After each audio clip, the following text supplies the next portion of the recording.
Hello, I'm Jack Kane, Census Bureau Director. Over the past few years, questions keep surfacing about this thing we call Tiger. Many of you say you do not know what Tiger is, or what Tiger does, or how Tiger can help the 1990 census and you, our data users. Tiger is the Census Bureau's way of having computers draw maps. People drew maps in the past. Tiger refers to computers doing most of it from now on. The computer data file that supports this activity is one of the largest files in the world. Using Tiger files, we can produce street maps for the entire United States. Tiger is an innovation, a prideful innovation at that. But innovation is not new to the Census Bureau.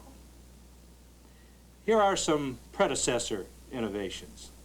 Way back in the 1890 census, we used punch cards and mechanical tabulating equipment invented by Dr. Herman Hollerith. To tabulate the 1950 census, we installed the world's first commercial computer, UNIVAC 1. This launched the computer revolution. Just think of it. For the 1970 census, our engineers developed a device called FOSDIC. Via film, FOSDIC converted pencil marks on a census questionnaire to computer-readable data.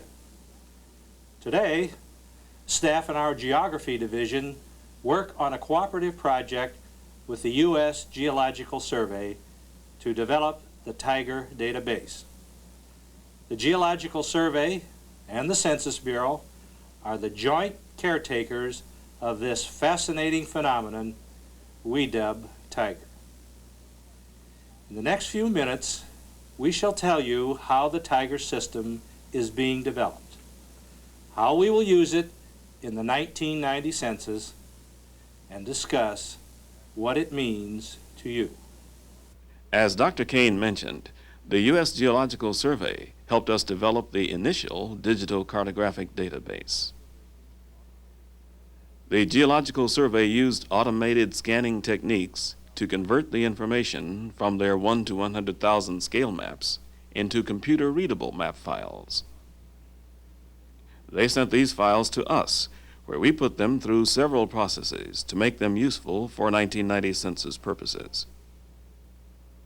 To organize all the digital data into a form that people recognize as a map, we vertically integrate or squash into one layer the roads, railroads, rivers, lakes, and so forth in the Geological Survey files.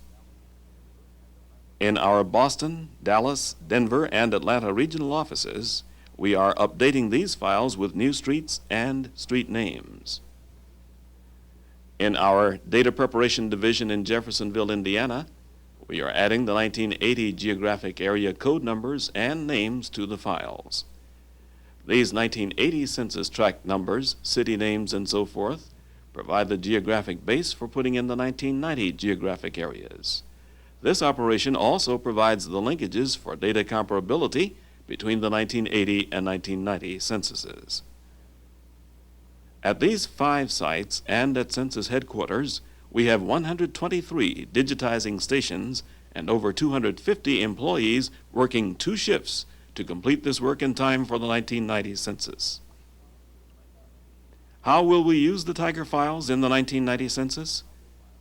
First, we will use the Tiger files to produce more than 300,000 separate maps our enumerators need to develop and update the address lists we use to mail the 1990 census questionnaires to 95% of the households in the United States. Secondly, to support the 1990 census data collection, local review, and publication programs, we will produce over 7 million copies of maps from the Tiger files. For data tabulation operations, the Tiger system will ease our manipulation of data to help speed the Census Bureau's delivery of the data products. For our economic censuses, The Tiger system provides a way to geographically code all of the business establishments across the country, using more current geographic boundaries and more complete address range information than ever before. And what does the Tiger system mean to you? The greatest benefits produced by the Tiger system will be to our citizens and government agencies. By improving the geographic operations of the 1990 census, we will improve the data that we, by law, must provide to the other executive branch agencies and the Congress. Countless state and local governments will expand their use of digitized maps for emergency vehicle routing, computer-assisted resource allocation, and site analysis. The business community, utilities, merchants, banks, insurance companies, oil distributors, delivery services will purchase digital databases for market studies, service equipment location, and delivery vehicle routing. For the academic community, digital map files may well revolutionize the way in which institutions of higher learning teach geography, cartography, civil engineering, and related earth sciences. On the forefront of technology, automobile manufacturers are exploring the installation of digital map files in private automobiles as aids to navigation. The Federal Emergency Management Agency uses digital files with demographic characteristics and land uses to prepare models that predict the extent of damage from natural disasters such as floods and hurricanes. The Environmental Protection Agency uses computer modeling techniques to assess proposed hazardous waste sites in terms of the surrounding land uses and demographic characteristics. Of course, the story of the Tiger database does not end here. The Census Bureau plans to continue working with the U.S. Geological Survey to make the files available to all who need them and update them on a regular basis. In this way, we hope to serve the needs of the Census Bureau and the public for accurate geographic products in the decades ahead.